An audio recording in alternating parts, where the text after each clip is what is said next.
देख रहे हो मेट्रो न्यूज पिंच।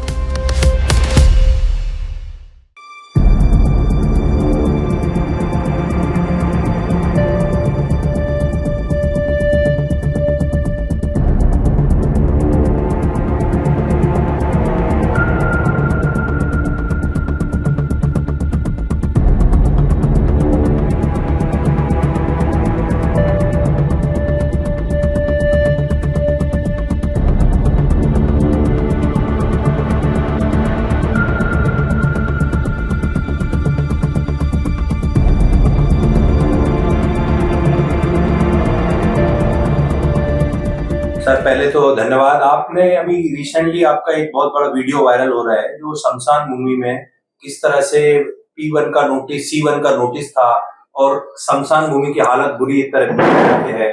गढ़ में थे हमारे अशोक सिडके साहब भी गए थे, आप सारे लोग गए थे, उस पर आपका क्या कहना है?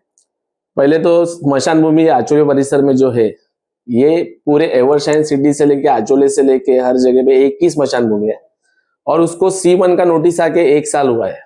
जब हम गांव के स्थानिक लोग हैं वहां के, जब भी हमारे कोई रिश्तेदार बाहर से आते हैं, किसी की मौत होती है, रिश्तेदार हमें पूछते हैं कि यार तुम्हारे की ये हालत है स्मशान भूमि की, तो उनको हम जवाब नहीं दे पाते।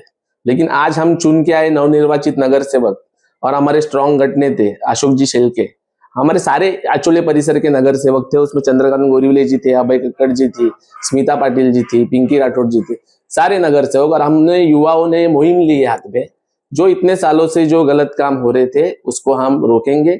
और हमने कल स्मशान भूमि को जो C1 का नोटिस आके 1 साल हुआ है उसको, और दूसरी बात वहां पे 20 साल की उनकी वैलिडिटी होनी चाहिए थी, वो 10-12 साल में ही खत्म हो गई है। तो हम लोगों ने आवाज उठाया है कि उस कॉन्ट्रैक्टर को ब्लैक लिस्टेड किया जाए, उस पर कार्रवाई होनी चाहिए। और वो जो भी पैसा है ये जनता का पैसा है, जो भी कॉन्ट्रैक्टर जो पैसा जो ठेका लेते हैं इसे जनता का पैसा यूज होता है और जनता का पैसा हम वेस्ट होने नहीं देंगे।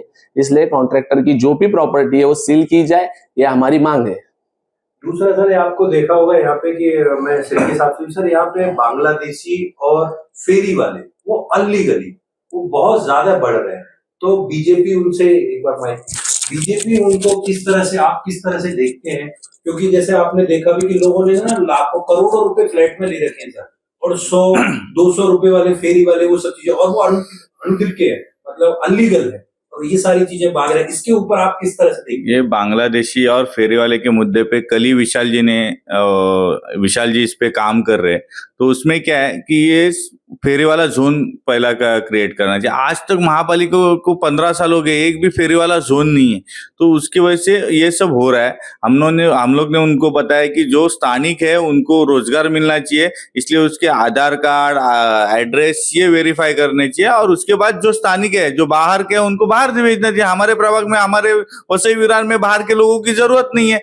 यही कल विशाल जी ने कल इंटरव्यू भी था उनका कल स्टेशन में, और ये बहुत जगह विशाल जी घूम रहे इस फेरी वाला के इसमें। तो सर ये, और दूसरा सर, एक बांग्लादेशी यहाँ पे बहुत ज्यादा रह रहे हैं अनलीगल तरीके से, उसको आप किस तरह से देखते हैं? जैसे बॉम्बे में बीजेपी जिस चीज का आइडियोलॉजी है बीजेपी की, जो अनलीगल लोग रह रहे हैं उसको ये सारी चीजें करेंगे, उसको नहीं ये हम, क्योंकि सर रिसेंटली अभी पुलिस ने भी 150 बांग्लादेशियों को पकड़ के रखा है और अलग जगह पे रखा हुआ है। हम इस बारे में भारतीय जनता पार्टी काम ही कर रही है। उस पर हम, हमारे सांसद है जो सावरा साहब है, हमारे MLA राजन नाइक साहब, हमारी पूरी पार्टी इस पे काम करे। हम लोगों को भी आह्वान करना चाहते हैं कि आपके आजू बाजू में ऐसा कोई आया बांग्लादेशी दिखाई कि आपको उस पे संशय है कि बाबा ये हमारे इधर का नहीं है, बाहर से आया, तो आप पुलिस डिपार्टमेंट को या भारतीय जनता पार्टी के नगर सेवक, कार्यकर्ता, MLA ऑफिस, किसी को भी, आपकी भी जिम्मेदारी उतनी है जितनी भारतीय जनता पार्टी की है कि आपके आजू बाजू में कौन रहता है, वो भारतीय नागरिक है या नहीं। आप पुलिस को भी इन्फॉर्म कीजिए, हमें भी इन्फॉर्म कीजिए, ये मुहिम चालू ही रहेगी। बांग्लादेशी तो बाहर से आए ही है, उनपे तो कार्रवाई चालू है, हमारे केंद्र से भी कार्रवाई चालू है, हमारे इधर तालुका में भी चालू है, हमारे राज्य में भी चालू है। भारतीय जनता पार्टी ने ये मुहिम हाथ में ली है। लेकिन उसके पहले जो यहाँ के स्थानिक माफिया लोग जो है, जो इधर उधर बाजार लगाते, दुकानें लेते, छोटे छोटे दुकान से 4-4, 5-5 हजार वसूली करते, तो इस वसूली से देखते हुए हमें तो बांग्लादेशियों से ज्यादा तो ये लोग रोल प्ले कर रहे हैं। इनके वजह से बांग्लादेशी यहाँ पे आके बसे, तो सबसे पहले तो इनपे भी कार्रवाई होनी चाहिए। आप लोग ने उसकी जानकारी लेनी चाहिए। आप देखते हैं नाला सुपारा ब्रिज के बाजू में बस का परिवहन सेवा का ऑफिस है, वहां पे दिन में कितने बसेस आती है, लाखों लोग वहां से प्रवास करते हैं, लेकिन उनको अगर बस का टर्न मारने में भी 15-15, 20-20 मिनट जाते, तो ये परिस्थिति है। सामने पुलिस स्टेशन है, तो अभी हम महापालिका को जवाबदार ये सोचे या पुलिस स्टेशन को सोचे, या वो माफिया लोग को जो उनके आंख के सामने लोगों से पैसा लेकर उधर धंधा कर रहे हैं। मतलब गरीब जनता पावती भी डबल भर रहा है, उसके बाद गरीब जनता उनको हफ्ता भी दे रहा है, तो गरीब आदमी एक फल फ्रूट के दुकान से कितना उत्पन्न करता रहेगा।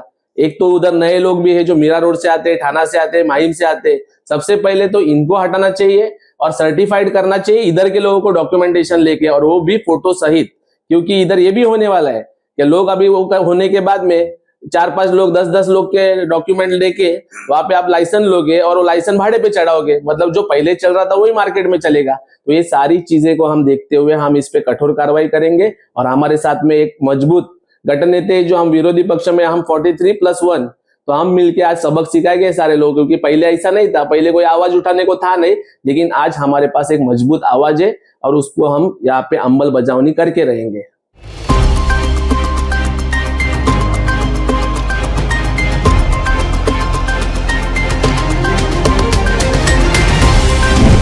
आप देख रहे हो मेट्रो न्यूज पिंच।